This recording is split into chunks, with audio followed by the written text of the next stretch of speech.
আসসালামু আলাইকুম। কি খবর বিনিয়োগকারী ভাইরা? কি দেখতে পেলেন রোববারে যে ইন্ডেক্স মাইনাস করছে,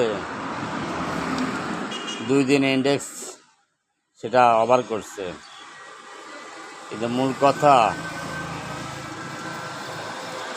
যে দাম কমছে একদিনে, 2 দিনে কই দাম বাড়ছে? না, বাড়েনি। তার থেকে এখনও মাইনাস আছে অনেক।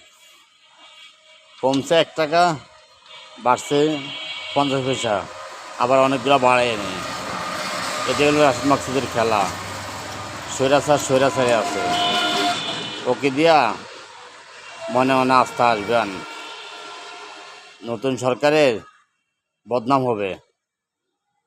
এই সরকার একেরা যতদিন রাখবে, এটা বদনাম হবে ওনার। নতুন সরকারের বদনাম হবে। নতুন সরকার তো ভালো। আমরা পিছুর দিকে খেয়াল করলে দেখবো যে বিএনপি সরকার আসলে শেয়ার বাজার ভালো থাকে, কিন্তু এবার দেখা যাচ্ছে উল্টা।